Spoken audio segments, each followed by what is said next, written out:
And we are live.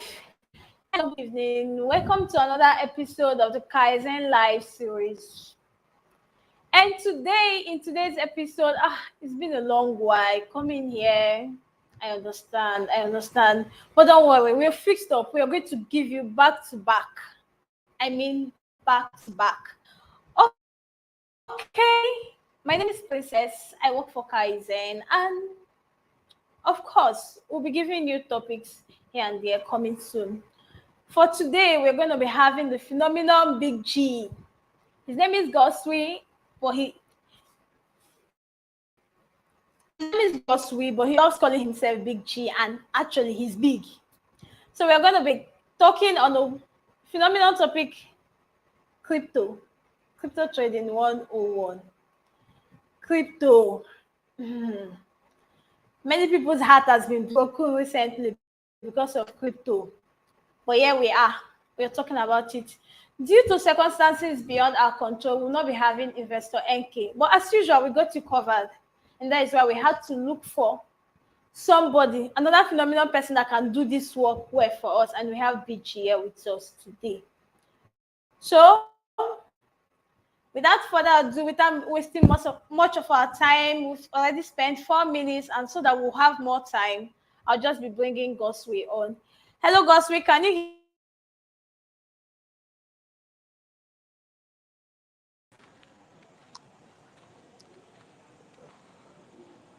Hello, Princess, are you there? Stopped hearing you. I stopped hearing you. I don't know if you can hear me. Okay, I can hear you. Can you hear me now? Is it better? Yes, I can hear you now. Hey, so how are you today? How is everything? Uh, How life they treat yeah, I'm you? doing. I'm doing great. Everything is going on well.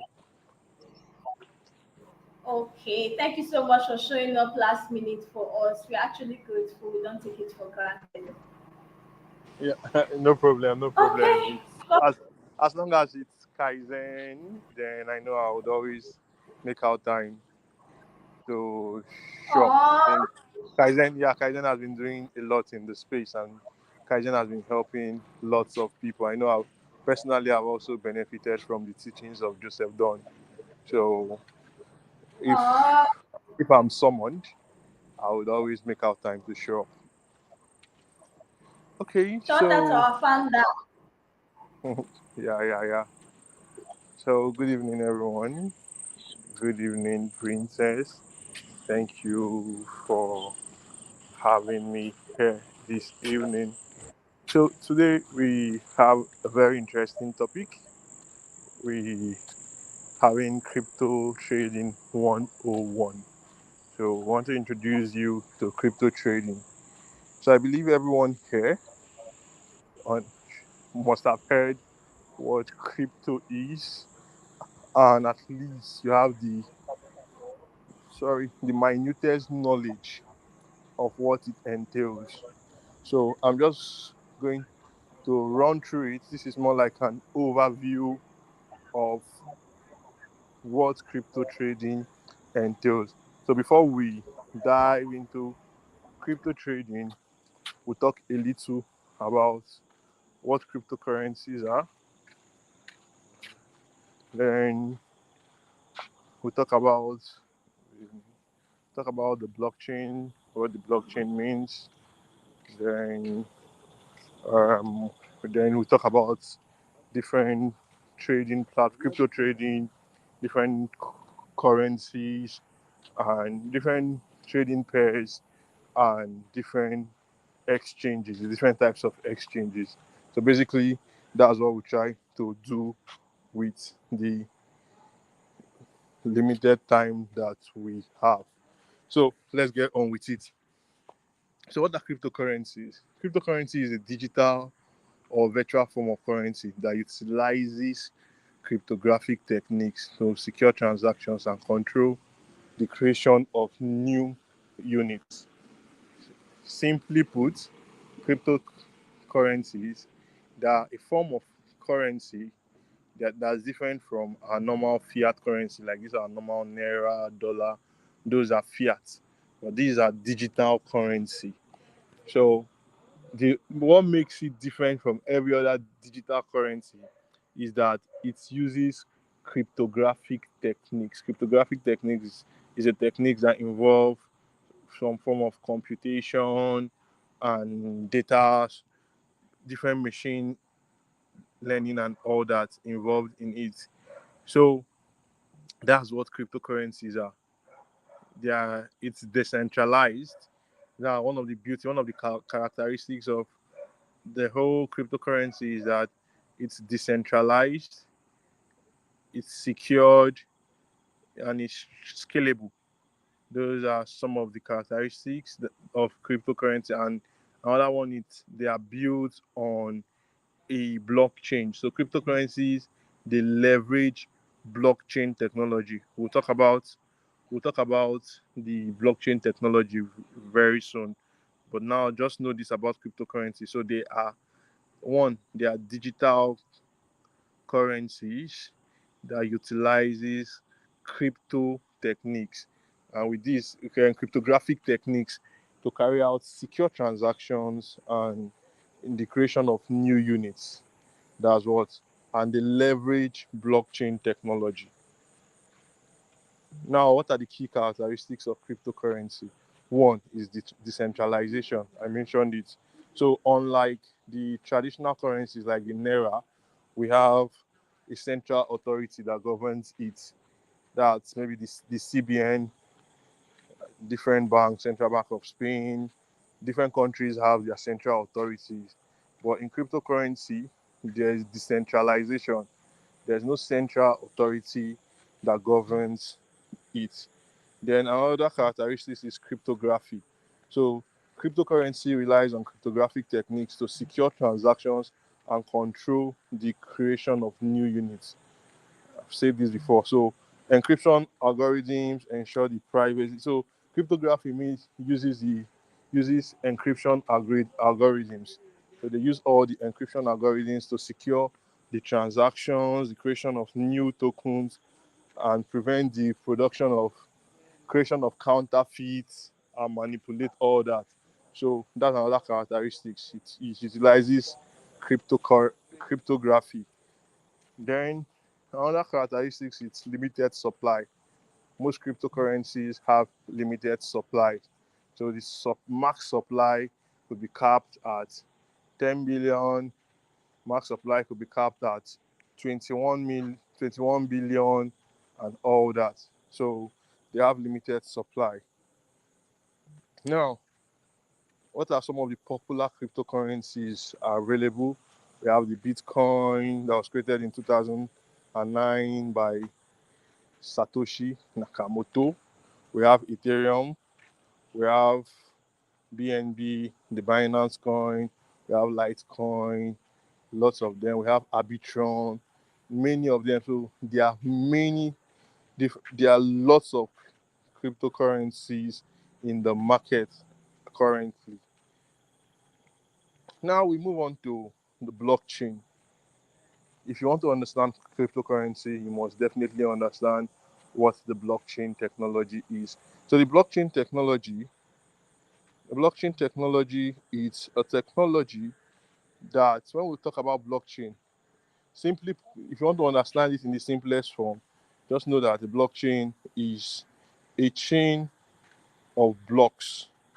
So basically that's just it. When you chain blocks. So these blocks they are like ledger. You know what a ledger is? Ledger is like a document where you take down record of things. So the blockchain is a decentralized, distributed ledger system that underlies cryptocurrencies. So they are decentralized. There's no one person now that is in charge of the ledger. Like if you go to the bank now, you see the bank officers, the managers there, they have their ledger where they take notes of all the transactions going on. That's what the blockchain is. So it's a ledger.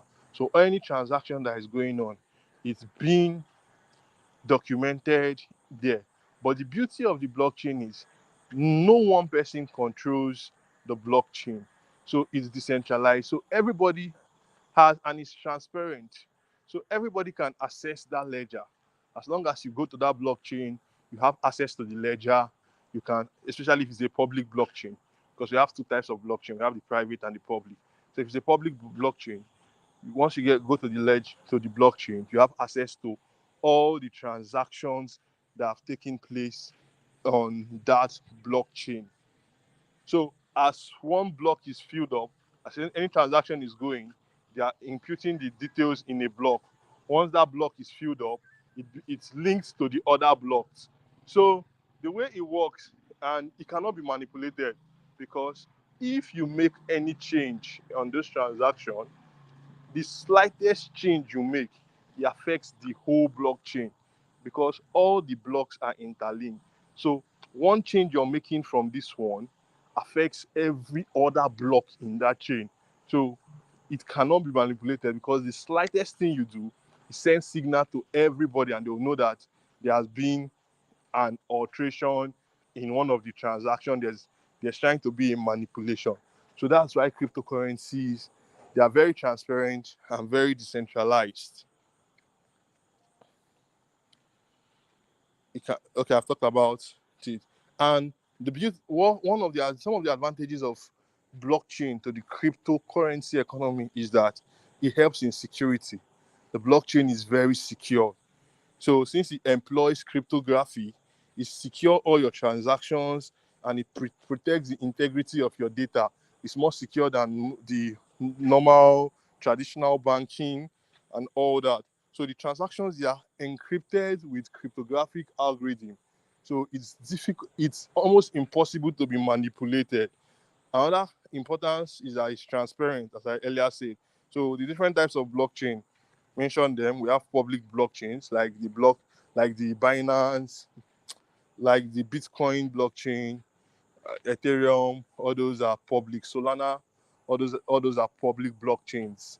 Now we have some private blockchains too. Those ones now, they are permission blockchains. They restrict participation. Nobody can just access it. Then we also have the hybrid blockchains. When you hear hybrids, they combine some aspects of public and private. So they combine both of them. So I believe with this now we should have an understanding of what cryptocurrencies are, blockchain technology is, how cryptocurrency leverages blockchain technology to be able to actively, how to be able to carry out transactions, how everything it's very transparent, and the scalability. When we talk about scalability, is the ability for the transactions to move faster. So most of the transactions on the blockchains, they are faster than the normal one. On some blockchains, the scalability of blockchain differs actually. So there are some blockchains that are faster than other blockchains. So now we are going to move to crypto trading. I don't know if anyone is here and you can hear me. Hope I'm still communicating.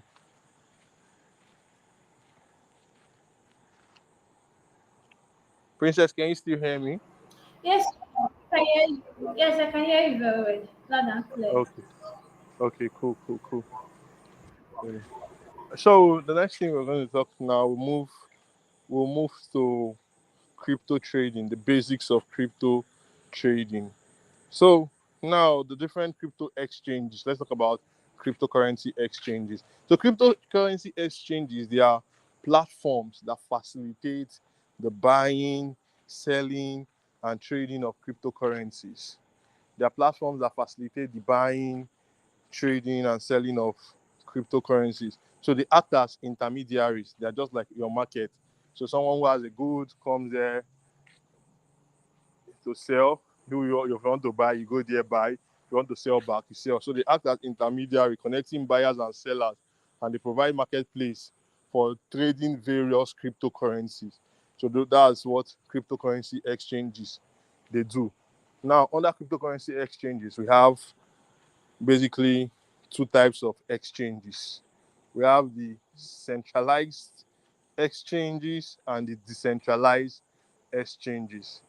So centralized exchanges, they are those exchanges that are operated by a company or organization, and they require the users to deposit funds into their accounts. So there are those exchanges, those centralized exchanges, those exchanges that they have an organization that controls it, such as Binance. Binance is a centralized exchange. It's controlled by the Binance company. So everything you do, it's regulated there. You can have issues. That's why you hear issues where maybe Binance suspects foul play with your account. They can freeze your account. You hear that your account is frozen by Binance because they have control over your wallet. They have control over what you're doing on their exchange. So it's centralized. Now, the centralized exchanges are exchanges that they don't have control over your wallet. You have full control of your wallet.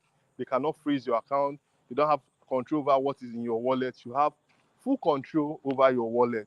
So I know everybody will be thinking, okay, means I should go for the centralized exchange.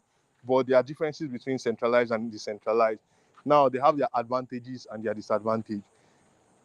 Now, the advantage of centralized exchange is it's more secured.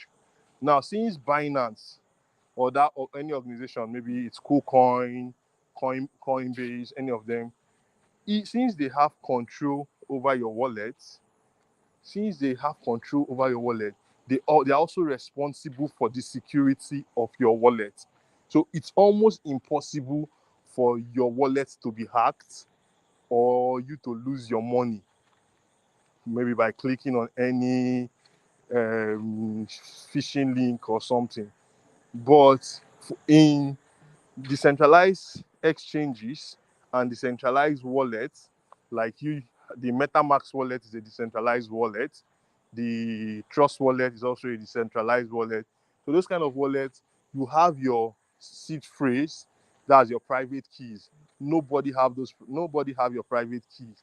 You're the only one that have. So with that private key, you have access to your funds. If you lose your private keys, nobody that money is gone forever, and you're the one responsible for protecting your funds. If you connect your wallet to any website that's not good, a compromised website, you can lose all of your funds in no time.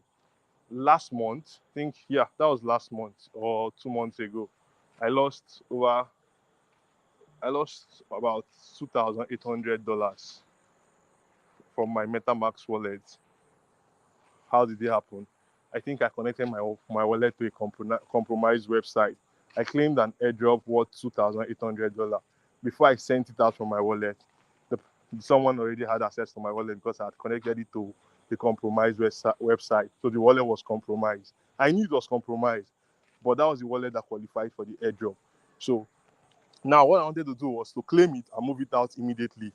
But as I claimed it, network was acting up. Before I could move it out, the person moves the whole money out. Sad day. If it was on my Binance wallet, nothing like that could have happened. But it was a decentralized wallet. So that's the difference between centralized exchanges and decentralized exchanges. Now, another thing you should know when it comes to trading crypto is trading pairs. When we're talking about trading pairs, we're talking about there are different trading pairs. They represent cryptocurrencies that can be exchanged for one another. So when we say trading pairs, there are cryptocurrencies that can be exchanged for one another. So sometimes if you go to Binance, you see your which trading pair. You see USDT and BTC slash USDT. So BTC slash USDT is a trading pair. USDT is the base pair. BTC is the other. So you can exchange your BTC for USDT or vice versa. So that's the trading pair. ETH slash USDT. That's the trading pair. USDT is a stable coin. When we talk about stable coins are coins that are pegged to the dollar. So at every point, their value is equivalent to $1. So USDT is stable. It's not like buying. It's not like Bitcoin or Ethereum or BNB. So the value of Bitcoin currently now is around 26,000 something. It can move to 27, it can move to 28. So it's not stable. It keeps going, depends on the market condition and all that. But the value of USDT is always $1. The value of BUSD is always $1. The value of USDC is always $1. So those are stable coins. So when you're trading, you see maybe BTC slash USDT. That's a trading pair. Now, different types of trading. I'm going to focus on two major types of trading: spot trading and futures trading. There are other ones apart from these two. There's margin trading and all that. But let's just talk about sports and futures. Spot trading is the normal trading where you buy low and sell high. So the price of Bitcoin is at maybe 26,000 now. You buy it at 26, hoping that when the price gets to 30, you sell and make some profit. So if you use $1,000 to buy it at 26 and it gets to 30, maybe that should be around 10 to 15%. So you're making 15% profit of your $1,000 if you sell it at that. So that's spot trading. Then futures is it's market price prediction. So you're making predictions of the price. So in futures, you can trade for the market or against the market. So currently, price of Bitcoin is 26. Now, after you've done your analysis, you discover that okay, the price is going to move down to 24,000. You can enter a futures trade and say, okay, I'm predicting that the price of Bitcoin is going to fall from 26 to 24. So if it gets to 24, and if the price truly falls to 24, you're still going to make profit. Now, if it does a short trade, but if the price is going up and it moves, you enter a long trade that okay, now I'm predicting it's going to go up, that from this 26 it's going to get to 30. If it goes to 30, you're in profit. So in futures, you can trade both ways. You can trade against the market and make profit. You can trade for the market and still make profit. But futures trade is very risky because you're trading with leverage. So you're if you're entering with like a 20x leverage, any money you're entering is doubling it by 20x. It's times multiplying it by 20x. So if you use $100 to enter a trade in futures, that $100 is seen as 2,000 if you use a 20x leverage, or a 10x. If you use 10x, it's 1,000. So he's going to be seeing it that you're entering the trade with 1,000. So if it moves a little, maybe by 5%, you're thinking of making $5. Something you'd have made maybe just 50 cents in sports. But since you're using a leverage of 10x, it's going to multiply it and you get $5. So the same thing, if you're losing, you lose high too. If you're gaining, you also gain. Your profit margin would also be higher. So that's it. So those are basically the two types of trading. Now, another thing you should know is orders. In trading, we have what we call orders. We have like three of in futures. We use market order, limit order. We have OCO. We have the stop limit order. So those are the different types of orders. I'm just going to talk about them briefly. Now, market order means you're placing an order that I want to buy this thing at the market price. So if you want to buy a coin on spot and the current market price, I'm using Bitcoin. Bitcoin is at 26,000 something. You want to buy it now at this current price. So you just place a market order. It's going to buy it at the current market price. So all you have to impute is how much you want to buy. $100 at this price. It buys it at this price.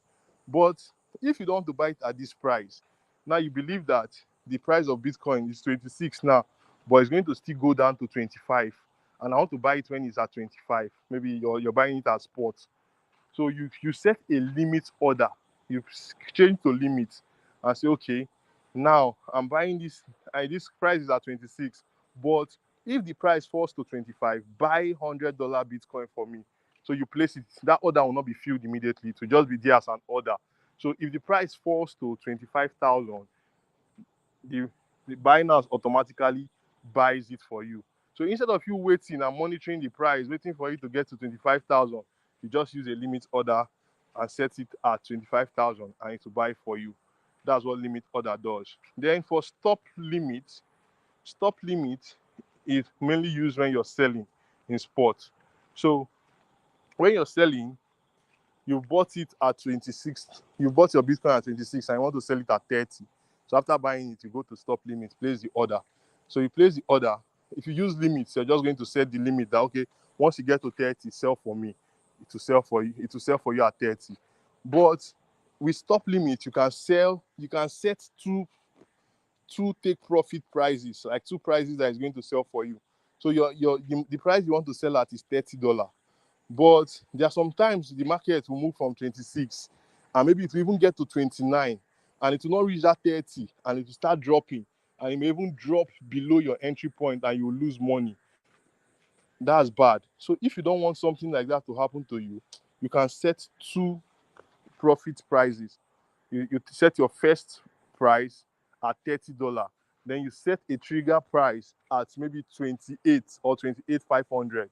So now what you're telling the market is that, okay, if it gets to 28,500, create a trigger the sale of my token at 30,000. But if for any reason it does not get to 30,000 and it starts falling back and it starts dropping and it gets back to 28,500, sell for me at 28,500. Let me take that profit. So if at 30,000 I'm supposed to make 10% profit, then at 28,500 I'll make my 5% and move on. So you have two prices that you can sell at. That's what stop limit does for you. Then the last type of order is OCO. OCO is order cancel order. So now you're setting two orders. You're setting a take profit order and a stop loss order. So in OCO, the difference between OCO and stop limit. Now in stop limit, you're setting only sell orders at profit. But what if you bought at 26 now and the price did not increase, it did not go to 28, it did not even reach 28. From 26, it started going down to 25, to 24, to 23. If you can lose the whole of your money that way if nothing is done. So that's where OCO comes in. So OCO now means you can set an order to sell. So you set your price, that's the price you want to sell at 30,000. That's it. Then you also set your stop loss price. So if you can set these two stop loss prices, that if this price does not go up from 26 and if it gets to 24 or 23, please sell for me. Just sell it for me at loss. Let me just take down my loss instead of me to lose all my money. If that one is 30% loss, so my $100, let me just lose $30 out of it and take me out of the market. So you set maybe one at 23, then the trigger one at 24. So if it gets to 24, it's going to trigger the sell. If it goes beyond 24 to 23, it sells at 23 and you take 30% loss. So basically, those are the three types of order. Our time is already up, so I think I'll be rounding up here. So those are the three types of orders. Now at least you know what spot trading is, what futures trading is, types of orders, and all that. So, Princess, thank you very much. I don't know if there are any questions. Let's take the questions. Yeah, I have questions, sir. Can you hear me? Yes, I can. Hey, Goswe. Yeah, I can hear you. I can hear you. Okay, my own question is, please, you say you lost 2,800 dollars. Please, how did you feel, sir? I don't know how I felt. I don't know how I felt, guy, but it was a crazy day.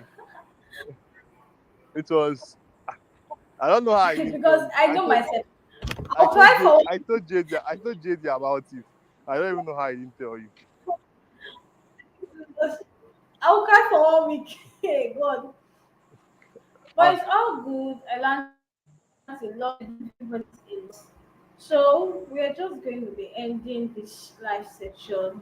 Anybody that has question will just drop their question on the comment section. Our time is fast spent. Thank you so much for honoring us. We'll call you again, Sha.